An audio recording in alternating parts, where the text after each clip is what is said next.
Arizona, homeowner's best friend. And some of these weeds, you've got Mulva, which is probably one of the most common ones. What's your processing with the Mulva? To cook it before you eat it, or do you just eat it raw? You can eat it raw. You can put it in smoothies. You can chop it and steam it with whatever other greens that you eat when you cook them or saute them.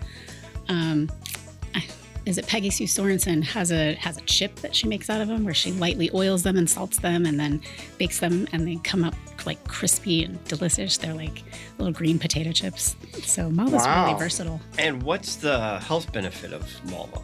They have a ton of minerals. So everything that grows in super mineral-rich soil has a tendency to take up those minerals, and then you put them in your mouth, and then those minerals go into your body. And as opposed to buying stuff from the grocery store, when you pick something out of your backyard and you eat it, you're eating the vitality that comes with that plant as well, because that plant is still alive. It's still metabolizing. Its cells are still alive and doing their thing. And when you put that in your mouth, that vitality transfers to your organism. It's an important part of being a vital human, is eating live food. And Farmer Greg kind of taught me to stop weeding. He's like, just cut them off, let the roots decay in the soil, and that builds up your healthy soil that brings air. Are you just cutting this off at the base, or are you cutting the leaves off individually? You can cut it off at the base. Mulva's a powerhouse, so she'll grow back no matter what you do, unless you get the whole root out.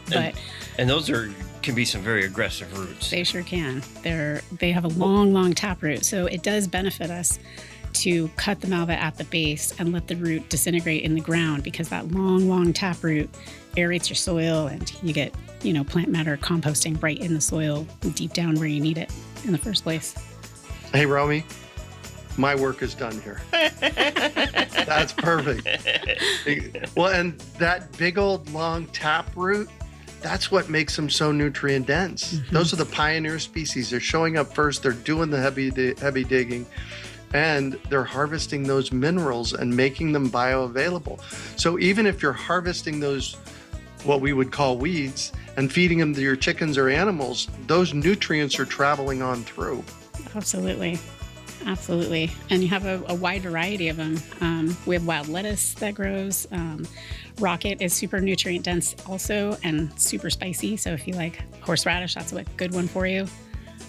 Chickweed grows readily available and is super mineral dense, and can be eaten raw or steamed. And then you come into like all the edible flowers. So violas and nasturtiums and borage, hollyhock, those are all super, kind of edible / medicinal flowers. Speaking of sunflowers, the birds at my house are the farmers of the sunflowers. So they come in and they eat the sunflower seeds, and they fling, seeds around for next year. And they are the farmers of the sunflowers at my property. I don't actually plant sunflowers anywhere. The birds farm them for themselves, which I think is really cool. And we get lovebirds too, which is nice. Rosie on the house, every Arizona homeowner's best friend.